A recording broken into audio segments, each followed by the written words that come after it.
It's 9:47 p.m. on a Tuesday. You just got home from the job that pays your bills. Dinner is over, your shoes are still by the door, and almost without thinking, you open your banking app. You stare at the number for a second, not because it's zero, because it somehow never feels enough. Then, 5 minutes later, you're watching someone your age claim they built a six-figure business from a laptop while sitting on a beach. Part of you rolls your eyes. The other part quietly asks, what if they're right? Not because you dream of quitting your job tomorrow. You probably don't. Maybe you actually like your job. Maybe your boss is decent. Maybe your paycheck arrives on time every 2 weeks. The problem isn't that your job is terrible. The problem is that your entire financial future depends on one company continuing to need you. And that's a much more fragile position than most people realize. Here's the strange part. Most people think they have two choices. Either gamble everything, quit their job, and chase the dream, or stay exactly where they are. Work harder, hope for a promotion, and repeat the same year with a slightly bigger paycheck. Neither option feels right, because deep down, you're not looking for excitement. You're looking for breathing room, a way to earn more without risking everything you've already built. And that's where almost everyone starts looking in the wrong place. They search for a better job, a higher salary, more overtime, when the real answer isn't another paycheck. It's another engine, because a salary is incredibly good at paying today's bills, but it's surprisingly bad at building tomorrow's freedom. Most people never notice this because the paycheck keeps arriving just often enough to make the ceiling feel like the sky. That's what I call the invisible ceiling. It doesn't stop you from earning more. It simply convinces you that your next raise is the only way up. And once you see that ceiling, you can't unsee it, because the goal isn't to replace your job. Not yet. The goal is to quietly build something beside it, until one day you realize your paycheck is no longer carrying your entire life. And that's where the story really begins.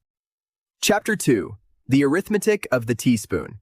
Here's the mistake almost everyone makes. They think the answer is simply saving more money. And saving is important, but saving alone has a limit. Imagine trying to fill a swimming pool with a teaspoon. You can do it, eventually, but it will take so long that the pool hardly looks different for years. That's what relying on one paycheck feels like. Let's say you save $300 every month. 5 years later, you've built something around $18,000 to $20,000, depending on your returns. That's an achievement. Seriously, most people never even get that far. But ask yourself one question. If your car suddenly needs a $3,000 repair, or you lose your job for 6 months, does that number completely change your life? Probably not, because the problem was never that you weren't saving. The problem was horsepower. Think about it. Nobody becomes financially independent by squeezing the last dollar out of their grocery bill. Financial freedom usually comes from increasing the amount of money flowing in, not endlessly reducing the amount flowing out. And this is where people accidentally trap themselves. They work overtime, they pick up extra shifts, they sacrifice weekends, the paycheck gets a little bigger. But the moment they stop working, the extra money disappears too. They're still renting out their time, just at a slightly higher price. A second income works differently. Instead of asking, how can I work more? It asks, how can today's work keep paying me tomorrow? That's a completely different game. You're no longer trying to become the hardest worker in the room. You're trying to become the person who owns something that continues creating value after the work is finished. That's the difference between carrying buckets of water every day and quietly building a pipeline. One keeps you alive, the other changes your future. And once you understand that difference, you stop chasing extra hours. You start looking for assets, not because assets sound impressive, because they eventually give you something overtime never can: time. And the easiest asset for most people to build isn't a rental property or a stock portfolio. It's a skill that someone is willing to pay for, because that's where every meaningful second income begins. Chapter 3. Build the machine. So where does a second income actually come from? Not from luck, not from going viral, and definitely not from finding some secret side hustle that nobody else knows about. It usually starts with something much less exciting: a skill. Now, before you say, I don't really have a skill people would pay for, that's exactly what almost everyone thinks, because the things you do every day stop feeling valuable to you. If you've spent 3 years organizing spreadsheets, talking to customers, writing emails, editing videos, teaching, managing schedules, designing, solving problems at work, you've probably forgotten those are skills. Someone else is still trying to learn them, and people pay to shorten that learning curve. Here's a simple example. Imagine 2 people. Both have 5 free hours every week. Person A spends those 5 hours working overtime. By Friday, they've earned an extra $150. Nothing wrong with that. It's honest money. But next week, they have to work those same 5 hours again, and again, and again.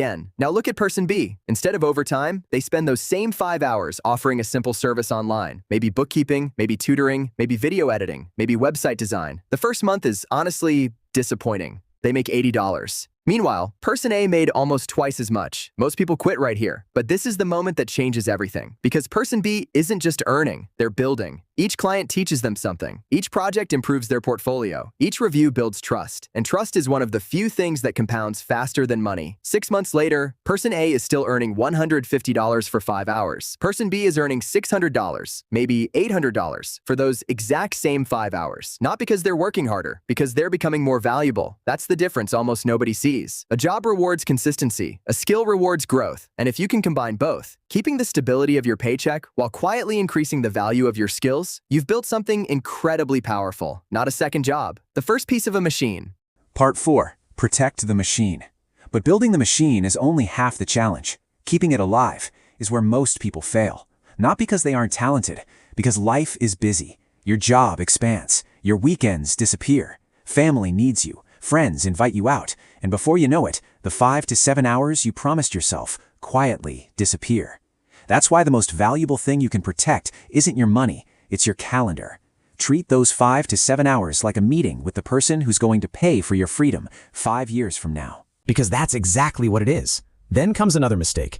People finally get their first client and immediately lower their price just to hear another yes. It feels safe, but cheap work attracts people who value cheap work. And those clients usually demand the most while paying the least. Price your work fairly. Not because you're trying to sound expensive, because your limited hours deserve meaningful returns. Then when the first money starts coming in, don't celebrate too early. The first few $100s are not your reward, they're your fuel. Use them to buy better tools, learn a better skill, improve your workflow, make the machine stronger before you make your lifestyle bigger. That's the difference between someone who builds a temporary side hustle and someone who builds an asset that keeps growing year after year. Because here's something nobody tells you. A second income rarely looks impressive during the first 3 months. Sometimes it barely feels worth the effort. Then one day, someone refers a client. Your rates increase. Work becomes easier. The same 5 hours suddenly produce twice the income they did before. From the outside, it looks like success happened overnight, but you know the truth. It was built quietly, one ordinary Tuesday at a time. 5 years from now, Tuesday is still coming. The only question is what you'll be looking at when you open your banking app. The same number, waiting for permission to grow, or a machine you've been building quietly in the background. One that's finally strong enough to give you something a paycheck never could. Choices. If this video changed the way you think about second income, subscribe for more videos that help you build wealth without gambling your future. And before you leave, tell me in the comments, what's one skill you already have that someone else would gladly pay to learn? Because your second income probably isn't hiding on the internet, it's hiding inside the work you've already been doing.